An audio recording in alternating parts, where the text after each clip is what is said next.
नमस्कार, मैं वंदना अग्रवाल और आप देख रहे हैं राइट इंडिया प्लस। इस वक्त मौजूद हूं मैं संगम विहार में और आज हमारे साथ बातचीत करने के लिए अनिल गोयल जी मौजूद हैं, जो कि बीजेपी के बहुत वरिष्ठ नेता हैं। यूँ तो बहुत सारे मुद्दे सोशल मीडिया पर आजकल चल रहे हैं, विधानसभा से रिलेटेड है, महंगाई से रिलेटेड है, जनता से रिलेटेड है, लेकिन आज हम जो बातचीत की शुरुआत करेंगे वो संगम विहार से शुरू करेंगे। संगम विहार में जिस तरह से आपराधिक मामले बढ़ते चले जा रहे हैं, पुलिस की क्या कार्रवाई है, किस तरीके से बीजेपी नेता इस अपराधों को देखते हैं, आज अब इसी चीज़ से शुरुआत करेंगे। सर, सबसे पहले स्वागत है आपको राइट इंडिया प्लस पे। धन्यवाद वंदना जी। जी सर, संगम विहार में आए दिन नए नए आपराधिक मामले सामने आते रहते हैं। अभी हाल ही में सामने आया है कि एक लड़के ने बाइक पे सवार होकर स्कूल की छात्रा को, जो कि नाबालिग है, उसको गोली मार दी। बताया जा रहा है कि लड़की अभी भी हॉस्पिटल में है और खतरे के अंदर ही है, लेकिन पुलिस की अब तक कोई कार्रवाई नहीं हुई। तो इसको आप किस नज़र से देखते हैं? नहीं वंदना जी, सही मायनों में जहाँ कानून व्यवस्था देखने की जिम्मेदारी दिल्ली पुलिस की है और इस तरह की घटनाएं नहीं होनी चाहिए, इस जिम्मेदारी से बचा नहीं जा सकता। और मैं तो बड़ा स्पष्ट कह रहा हूँ कि अपराधियों के मन में जब तक पुलिस का डर नहीं होगा, अपराध नहीं घटेंगे। लेकिन मैं इसके साथ साथ आपके चैनल के माध्यम से देश की जनता को, दिल्ली की जनता को, संगम विहार के सभी निवासियों को एक बात ज़रूर उनसे आग्रह करना चाहता हूँ। जिस तरीके से हम अपनी बच्चियों पर कंट्रोल करते हैं, अपनी बेटियों पर कंट्रोल करते हैं, उस तरीके से हम अपने बेटों पर कंट्रोल क्यों नहीं करते हैं? निश्चित तौर पर जब हमारी बहन की गोली लगी है, हमारी जो बेटी की गोली लगी है, वो भी तो किसने मारी है, वो भी तो किसी का बेटा है। हम अपने बच्चों को क्यों नहीं समझाते कि बच्चे रात भर कहाँ घूमते हैं? हम अपने बच्चों को क्यों नहीं समझाते कि वो कहाँ तफरीबाजी कर रहे हैं, कहाँ लफंगागिर्दी कर रहे हैं, कहाँ आ रहे हैं, कहाँ जा रहे हैं? एक परिवार के मुखिया होने नाते, परिवार के होने नाते हमारी ये जिम्मेदारी बनती है कि हम उसको अच्छी तरीके से देखें, अच्छी तरीके से समझें। और उनको भी जिस तरीके से हम बेटियों को टॉर्चर करते हैं, बेटियों से जवाबदेही मांगते हैं, उसी तरीके से बेटों से भी जवाबदेही मांगनी शुरू करें। और ये एक सामाजिक बुराई है, और सामाजिक बुराई के अंदर जहां सरकार को जागरूक रहने की आवश्यकता है, जहां दिल्ली पुलिस को जागरूक रहने की आवश्यकता है, वहां हम अपनी जिम्मेदारियों से भी नहीं बच सकते। हमको भी समाज में प्रत्येक परिवार के बच्चों को भी हमको लड़का लड़की बराबर मानते हुए जिस तरीके से हम अपनी बेटी से, बच्ची से जवाब तलब करते हैं, उसी तरीके से हम अपने बेटों से भी जवाब तलब करना चाहिए। कहाँ पर जा रहे हो, कैसे जा रहे हो, देर से क्यों आए, क्या करा? और जब तक ये शुरुआत नहीं होगी तब तक हम इस पर 100% अंकुश लगाना मुश्किल होगा। अगर 100% इस बात पर अंकुश लगाना है तो जहां दिल्ली पुलिस अपनी जिम्मेदारी से नहीं बच सकती, वहां पर हमारी भी जिम्मेदारी बनती है। हमको भी अपनी जिम्मेदारी पर निभा करके आगे बढ़ना चाहिए।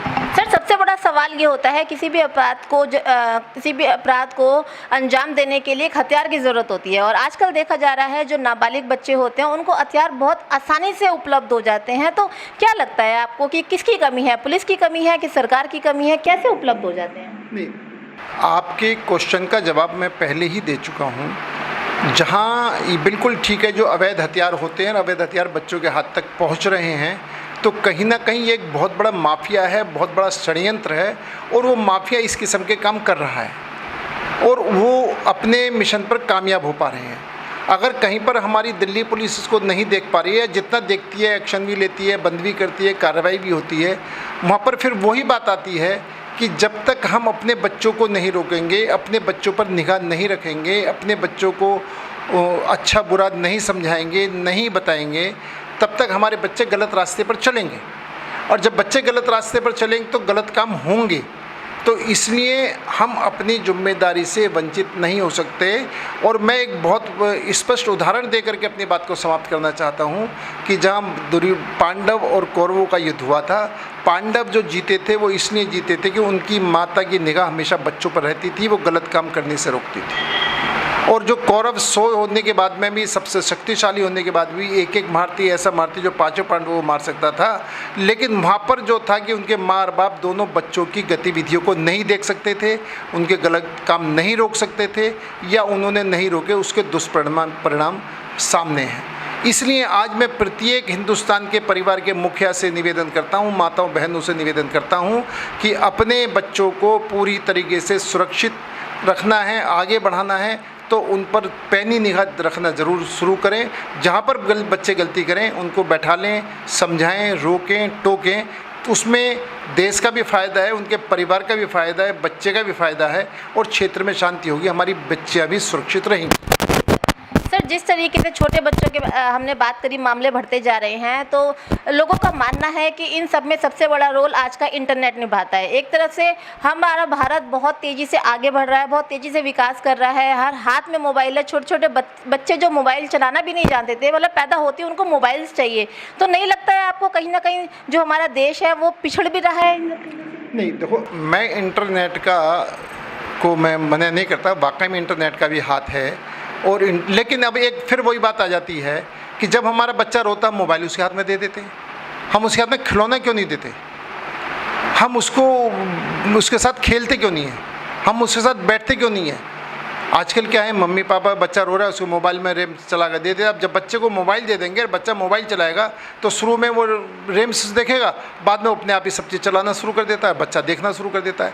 हम जब अपनी जिम्मेदारी से भाग रहे हैं और अपनी जिम्मेदारी से भाग करके हम नेट की जिम्मेदारी, इंटरनेट पर जिम्मेदारी लगा रहे हैं, हम दिल्ली पुलिस पर जिम्मेदारी, वो ठीक है, दिल्ली पुलिस भी जिम्मेदार है, कानून व्यवस्था भी जिम्मेदार है, मोबाइल भी जिम्मेदार है, लेकिन उसमें हम कितने जिम्मेदार हैं इस पर हमें देखना पड़ेगा और हमें अपने आप को भी ठीक करना पड़ेगा। जी सर, पूरे देश में देखा जा रहा है सीबीआई और ईडी का खेल खेला जा रहा है, इस पर आप क्या कहना चाहेंगे? वंदना जी, ना सीबीआई ईडी का कोई खेल नहीं खेला जा रहा। सीबीआई अपना काम कर रही है, ईडी अपना काम कर रही है, सारी स्वतंत्र संस्थाएं हैं। और सीबीआई का काम है भ्रष्टाचारियों को पकड़ना, ईडी का काम है भ्रष्टाचारियों को पकड़ना। और अगर कहीं भ्रष्टाचार हो रहा है, कोई गलत काम हो रहा है और उसमें सीबीआई अपना काम कर रही है, तो इसमें दुरुपयोग का क्या सवाल है? यानी ये कहो कि अगर सीबीआई अपना काम कर रही है, सीबीआई का सदुपयोग हो रहा है, आप उसको दुरुपयोग कर रहे हैं। पुलिस का काम अपराधियों को पकड़ना है ना। अगर पुलिस अपराधियों को पकड़ती है तो आपको कि ये दुरुपयोग हो रहा है, नहीं पकड़ती है तो आपको पुलिस निकम्मी है। अगर सीबीआई अपना काम कर रही है तो दुरुपयोग हो रहा है, और सीबीआई अपना काम नहीं करती तो आपको सीबीआई क्या करी इतना बड़ा भ्रष्टाचार हो रहा है, ईडी क्या करी इतना बड़ा भ्रष्टाचार हो रहा है, ये संस्थाएं क्यों बैठी हुई हैं? हाँ, तो इसलिए सीबीआई और ईडी अपना काम कर रही है और उसको अपना काम करने दिया जाए। जो लोग गलत हैं, जो लोग भ्रष्ट हैं, जो लोग, उनके खिलाफ एक्शन होगा और जो ईमानदार हैं वो बरी आएंगे। इसमें कोई किंतु परंतु बात ही नहीं है, इसमें होना भी, सचाना भी नहीं चाहिए। तो सर, सारा भ्रष्टाचार विपक्ष में ही क्यों? क्या बीजेपी में कोई भ्रष्ट नेता नहीं है? आप मुझे ये बताओ, चोरी करूं मैं तो भैया पकड़ा तो मैं ही जाऊंगा, आप तो पकड़े नहीं जाएंगे। कल को मैं कहूँ नहीं जी मैं ही क्यों भ्रष्टाचार, वंदना जी क्यों नहीं पकड़ी जा रही? अरे वंदना जी ने कुछ करा होगा जब भी तो पकड़ी जाएंगी ना।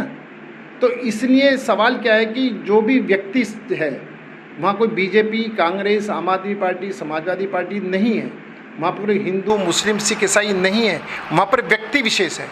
किस व्यक्ति ने कितना बड़ा भ्रष्टाचार करा है, किस व्यक्ति के पास नंबर दोगे कितने कितने पैसे हैं, अगर वो व्यक्ति पकड़ा जाता है तो एक्शन उस व्यक्ति पर हो रहा है, कोई संस्था, सरकार, पार्टी पर नहीं हो रहा।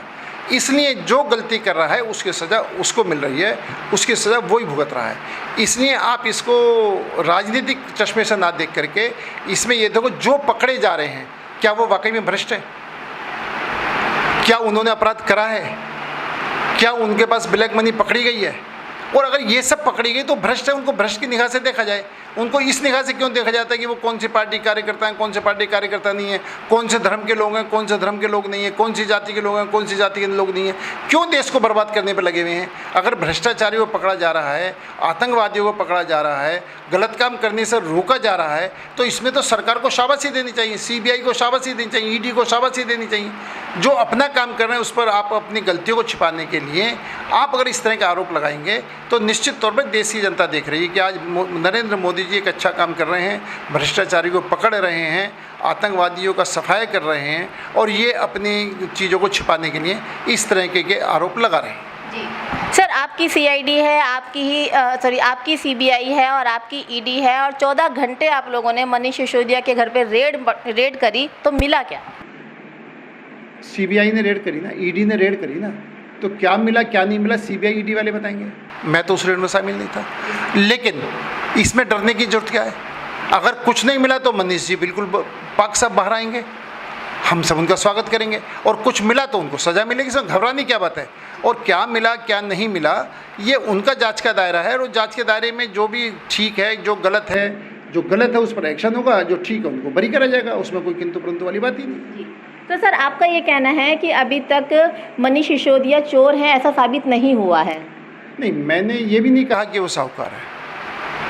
और जहाँ तक चोरी का सवाल है वो बड़ा स्पष्ट है कि 5 लाख के कमरे अगर 25 लाख में तुम बना रहे हो, जिसकी जो 5 लाख में बन सकते हैं, 6 लाख में बन सकते हैं, और उसको आप 25-30 लाख रुपए बना रहे हो, तो कहीं ना कहीं भ्रष्टाचार की बू तो साफ दिखाई दे रही है।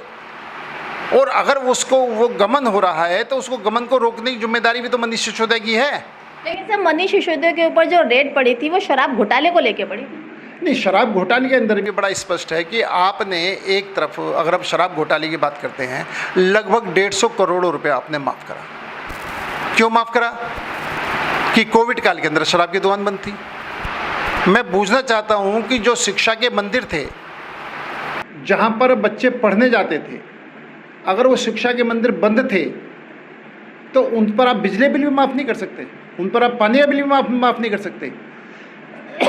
और शराब माफियाओं को आप 150 करोड़ रुपए माफ़ कर रहे हैं। ये आपकी कथनी और करनी में अंतर है, और इसी के अंदर दिखाई देता है कि 150 करोड़ सरकार के जो माफ़ कर रहे हैं, तो कहीं ना कहीं टेबल के अंदर कोई ना कोई सौदेबाजी हुई है जिससे माफ़ीनामा हुआ है।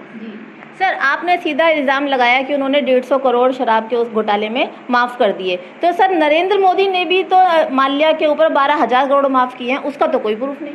नहीं, देखो, आप माल्या की बात करें, माल्या किसका सांसद था? कांग्रेस का सांसद था। कि उसको लोन कब मिला? कांग्रेस के टाइम में मिला। कांग्रेस के टाइम में लोन मिला, कांग्रेस का सांसद था, और कांग्रेस में क्या होता था, फ़ोन करते इसको लोन दे दिया जाए, कोई फाइल नहीं, कोई चेकिंग नहीं, कोई लेना नहीं देना नहीं।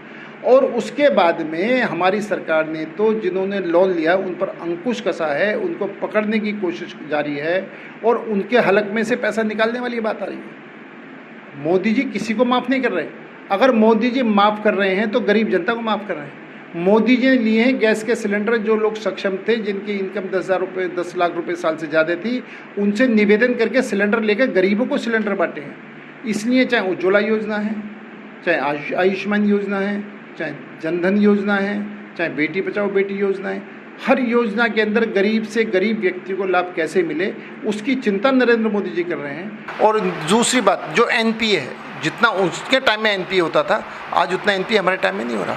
हम तो बैंकों का एनपीए कम करा रहे हैं। जो लोग पहले पैसा मार के भागते थे, आज वो स्थिति बहुत कंट्रोल है, बहुत अधिक कंट्रोल है।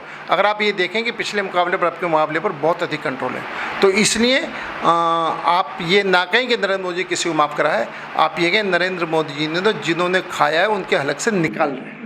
सर, गुजरात में शराब बिल्कुल बैन है, फिर भी गुजरात में लोग शराब पी के मर रहे हैं, और 10,000 करोड़ का घोटाला वहाँ से शराब के 10,000 करोड़ का घोटाला वहाँ शराब से सामने आ रहा है। तो वहाँ एक्शन क्यों नहीं लिया जा रहा? वहाँ सीबीआई क्यों नहीं जा रही? वहाँ ईडी क्यों नहीं जा रही? नहीं, देखो, मैं बड़ा स्पष्ट कह रहा हूँ, अगर गुजरात सरकार ने शराब बंद करी है तो वो बधाई के पात्र है। और जो लोगों ने घर में कच्ची भट्टी चला करके शराब बना करके शराब बेची है, और शराब के में कुछ लोगों के साथ ये दुर्घटना हुई है, तो उस पर सब पर एक एक पर एक्शन हो रहा है। कोई भी नहीं बख्शा जाएगा, किसी कीमत पर नहीं बख्शा जाएगा। और वो बात फिर मैं जो बात मैंने स्टार्टिंग में कही वो अभी की, जहाँ हम सारी बात सरकारों पर डाल रहे हैं, वहाँ कम से कम अपनी जिम्मेदारियों पर देखें।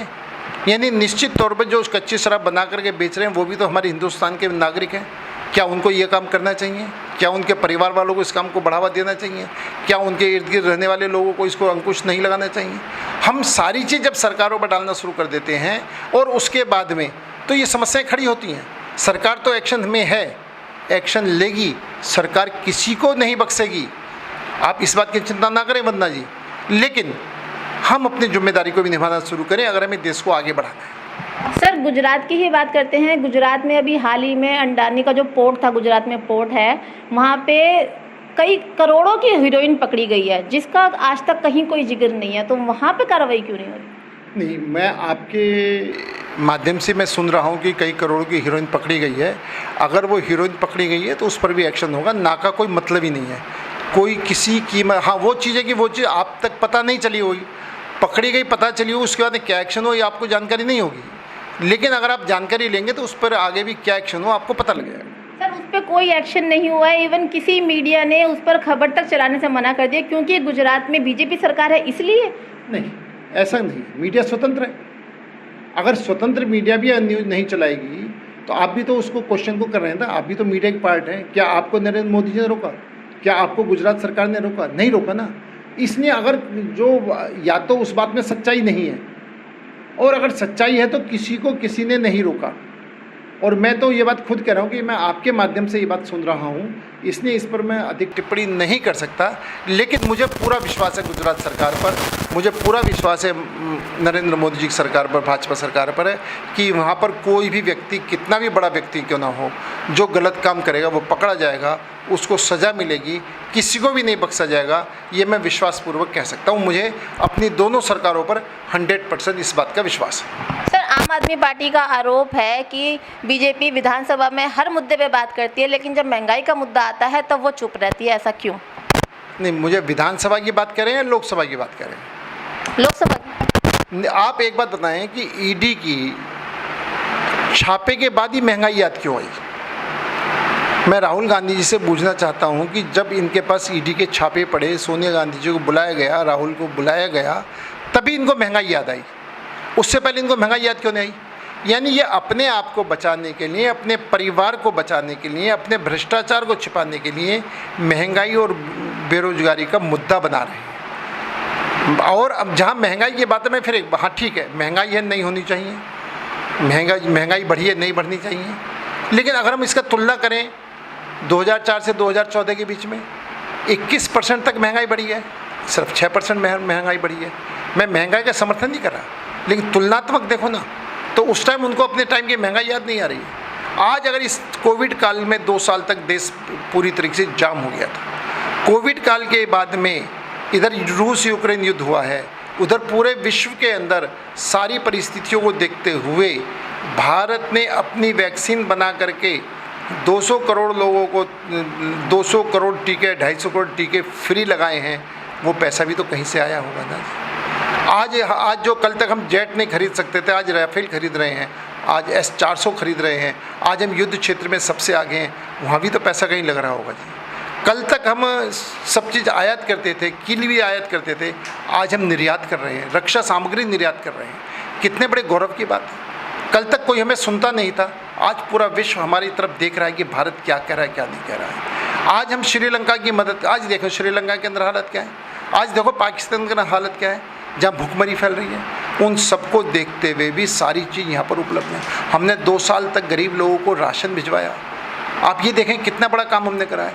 हमने कोविड, जो कोरोना काल के अंदर जो वो कपड़े थे जो डॉक्टर बैठ के इलाज करते थे, मैं उनको भूल गया, वो किट हम आयात करते थे, आज हम किट निर्यात कर रहे हैं। हर क्षेत्र में हमने आगे बढ़े हैं। और वैक्सीन, आज से पहले हम वैक्सीन 10-10, 12-12 साल बाद हमारे पास वैक्सीन आती थी। आज हमने वैक्सीन बनाई है, अपने दिल्ली भारतवासियों को वैक्सीन लगाई है और विदेशों में भी वैक्सीन भेजी। आज पूरे विश्व में 60% हमारी वैक्सीन की सप्लाई हो रही है। कितने बड़े गर्व की बात है। आज देश चारों तरफ आगे बढ़ रहा है, चाहे सुरक्षा का मामला है, चाहे IT का मामला है, चाहे एजुकेशन का मामला है, चाहे दवाई का मामला है, चाहे मेडिकल लाइन है, सब में हम आगे बढ़ रहे हैं। और विपक्ष बौखला रहा है। विपक्ष को ये अच्छा ही नहीं लग रहा है कि हम आगे क्यों बढ़ रहे हैं, और वो कोई ना किसी बात पर बिना बातों की टांग अड़ा रहा है। सर, जैसा कि आपने बताया कि भारत बहुत आगे बढ़ रहा है, लेकिन हम भारत की जनता की बात करें, जिसके लिए भारत आगे बढ़ रहा है, जब वो परेशान है, वो विद्रोह पर उतर रही है, तो भारत देश का आगे बढ़ने का फ़ायदा क्या? जनता ही नहीं रहेगी तो भारत राज किस पे करेगा? देखो, आप जहाँ तक जनता की बात कर रहे हैं, जनता में कोई विरोध नहीं है। जनता निश्चित तौर पर देख रही है कि नरेंद्र मोदी जी सिर्फ और सिर्फ गरीबों के लिए, ज़रूरतमंदों के लिए काम कर रहे हैं। और जब गरीबों और ज़रूरतमंदों के लिए काम कर रहे हैं तो जनता नहीं भड़क रही, जनता सारी परिस्थितियों को समझ रही है। इस परिस्थिति में देश हमारा आगे बढ़ रहा है, इस परिस्थिति में हम आगे बढ़ रहे हैं, जनता ये देख रही है। जनता ये देख रही है कि जो विरोधी दल हैं, जो लोग बिना बातों मुद्दा बनाकर वातावरण ख़राब कर रहे हैं, देश की व्यवस्था को ख़राब करने में लगे हुए हैं, जनता आज उनसे नाराज़ है। और जनता अगर हमसे नाराज़ होती तो लगातार भाजपा ग्राफ बढ़ रहा है, लगातार विपक्षी दलों का ग्राफ घट रहा है। जनता उनको नकार रही है।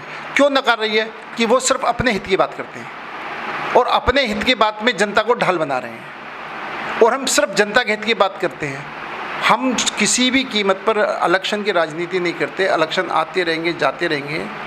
अगर हमें जनता जनार्दन ने सेवा का मौका दिया है तो हम उस सेवा में लगे हुए हैं। हम भ्रष्टाचारी को पकड़ रहे हैं, हम आतंकवादियों को सफाया कर रहे हैं, हम देश का चारों तरफ विकास कर रहे हैं। आज ये देखें कि रेलवे ट्रेन अगर देखी जाए तो जो रेलवे स्टेशन है, पहले रेलवे स्टेशन आज के रेलवे स्टेशन में कितना अंतर है, पहली ट्रेनों में आज की ट्रेनों में कितना अंतर है। पहले हमारी 60 किलोमीटर से ऊपर की स्पीड पर कोई गाड़ी नहीं चलती थी, आज 180 किलोमीटर की स्पीड पर वंदे मातरम चल रही है। आप ये देखें देश चारों तरफ तरक्की कर रहा है, चाहे सड़क का मामला हो, चाहे रेल का मामला हो, चाहे IT सेल का मामला हो, चाहे दवाइयों का मामला हो, हर क्षेत्र में देश आगे बढ़ रहा है। जनता इसको देख रही है और हर मुद्दे पर, हर चीज़ पर प्रधानमंत्री जी का ध्यान है कि गरीब से गरीब लोगों का कैसे लाभ हो, गरीब से गरीब लोगों को कैसे हित हो। और वो जो लोग पैसे वाले हैं उनसे चीज़ें ले करके, अब उन्होंने गैस सिलेंडर लिया ना कि आप गैस सिलेंडर मुझसे माफ़ करवाए करके उन्होंने गरीबों को चूल्हे दिए नहीं दिए। तो निश्चित तौर पर प्रधानमंत्री जी हमेशा ही जो सक्षम है उनसे लेकर के जहाँ आवश्यकता है उनको दिया जाए और देश को आगे बढ़ाया जाए। सर, बेरोजगारी पे क्या कहेंगे? आज इतना पढ़ा लिखा युवक है फिर भी उसके पास काम धंधा नहीं है, तो महंगाई उसको इसलिए इतनी ज़्यादा लगती है क्योंकि अगर उस पर काम होगा उसके पास में तो शायद जैसा कि आपने कहा कि महंगाई से फ़र्क नहीं पड़ेगा। नहीं वंदना जी, बिल्कुल अच्छा आपका क्वेश्चन है रोजगार का। आप देखो स्किल इंडिया, हम इसके लिए बच्चों को वो ट्रेन कर रहे हैं, उनको ट्रेन कर रहे हैं, उनको स्किल दे रहे हैं। आज जो हमारे युवा है इस चीज़ से उभरना पड़ेगा कि मुझे नौकरी चाहिए, उसको ये भी होना चाहिए मुझे नौकरी नहीं, मुझे अपना काम करना चाहिए। जिस क्षेत्र में भी उसको स्किल है उस क्षेत्र में उसको अपना काम शुरू करना चाहिए और सरकार इसको पूरी तरीके से बढ़ावा दे रही है। लघु उद्योगों को सरकार बढ़ावा दे रही है, रेहड़ी पटरी वालों को सरकार लोन दे रही है, लघु उद्योग वालों को लोन दे रही है। वो चाहते हैं कि नौकरी मांगने वाले मत बनो, नौकरी देने वाले बनो। और जब नौकरी देने वाले बनोगे तो आप अपना छोटा मोटा फैक्ट्री खोलो, छोटा मोटा उद्योग लगाओ, छोटी मोटी दुकान खोलो और वहाँ से आप कमा करके खुद भी कमाओ और औरों को भी। हम बच्चों को अपने पैरों पर खड़ा करने की योजना पर काम कर रहे हैं। हम रोज़गार देने की बात नहीं कर रहे, हम उनको इस लायक बना रहे कि वो लोगों को रोज़गार दें और इस पर हम बहुत तेज़ी से आगे बढ़ रहे हैं और हमारा युवा भी इसमें बहुत कुछ इस बात को समझ रहा है। और दूसरी एक बात और है, देखो आपको मुझे कहने में कोई संकोच नहीं है, हम कहते हैं कि नौकरी चाहिए सरकारी और इलाज करने के लिए हॉस्पिटल कौन सा चाहिए? प्राइवेट। नौकरी चाहिए सरकारी, बच्चों को पढ़ाने के लिए चाहिए प्राइवेट स्कूल। नौकरी चाहिए सरकारी लेकिन हाथ में चाहिए मोबाइल फ़ोन प्राइवेट कंपनी का। जब आप ये मानसिकता से हमें बदल नहीं होगी, हमें ये मानसिकता करनी पड़ेगी कि सरकारी कंपनियां भी प्राइवेट कंपनियों के मुकाबले पर कंप्यूटर पर सामने खड़ी हों, उनसे अच्छा प्रदर्शन करें और लोगों को ये लगे अगर सरकारी नौकरी चाहिए तो हम सरकारी हॉस्पिटल में ही इलाज कराएंगे, सरकारी नौकरी चाहिए तो हम सरकारी स्कूल में ही बच्चों को पढ़ाएंगे। हम दोनों चीज़ों को आगे बढ़ाना चाहते हैं। प्राइवेट सेक्टर जो हमारा तेज़ी से आगे बढ़ रहा है, हम प्राइवेट सेक्टर को भी आगे बढ़ाना चाहते हैं, रोकना नहीं चाहते, देश को आगे बढ़ाना है। लेकिन सरकारी सेक्टर भी उसके साथ साथ कदम से कदम मिला करके चले और लोगों को विश्वास हो सरकारी पर भी, इस पर भी हमारा पूरा ध्यान है। और जब दोनों चीज़ बराबर चलेंगी तो कहीं भी नौकरी की समस्या आएगी ही नहीं, सब जगह नौकरी हमें मिलेगी। सर, जैसा अभी आपने कहा कि पूरे विश्व में भारत की चर्चा है, भारत पूरे विश्व में विश्व बनने जा रहा है, तो जब भारत की चर्चा द अमेरिका के बड़े न्यूज़पेपर में द न्यूयॉर्क टाइम्स में हुई कि भारत में जो दिल्ली शहर है जो भारत की राजधानी है उसमें जो शिक्षा है वो बहुत अच्छी है, इस तरह की तारीफ वहाँ लिखी गई, उसमें भी आप लोगों को ऑब्जेक्शन? देखो जी, आप अगर कोई ऐड छपवाओ और उसको आप अपनी पेट थपथपाओ वो बिल्कुल ठीक नहीं। और आप जहाँ पढ़ाई अच्छी है इसका आप ढिंडोरा पीट रहे हैं। क्या वस्तु स्थिति है सरकारी स्कूलों में? क्या सरकारी स्कूलों के 8th के बच्चों की स्थिति क्या है, 9th के बच्चों की स्थिति क्या है, 10th के बच्चों की स्थिति क्या है? जो बच्चे 9th में जाते हैं उनको हम एसओएल में क्यों भेज रहे हैं? 11th के बच्चों को एसओएल में क्यों भेज रहे हैं? आप मुझे ये, अगर मैं ये बात पूछना चाहता हूँ कि जितने बच्चों ने 8th क्लास पास करी, 9th क्लास में पढ़े, क्या उतने के उतने बच्चों ने 10th क्लास में बोर्ड के पेपर दिए? नहीं दिए। क्योंकि फिर आप उन बच्चों को एसओएल में भेज रहे हो, क्योंकि आपका शिक्षा का स्तर ठीक नहीं है। इसी तरीके से 11th के बच्चों को आप एसओएल में भेज रहे हो, क्योंकि 12th में आपका स्तर ठीक नहीं है। मैं एक बात पूछना चाहता हूँ कि क्यों ना, अगर ये पढ़ाई के का ढिंडोरा पीटते हैं तो सिर्फ एक ही काम कर लेना केजरीवाल जी, जितने बच्चों के 10th और 12th के सेंटर सरकारी स्कूलों के बच्चों के सेंटर प्राइवेट स्कूलों में गिर दें, प्राइवेट स्कूलों के बच्चों के सेंटर सरकारी स्कूलों में गिर दें, तो दूध का दूध पानी का पानी हो जाएगा।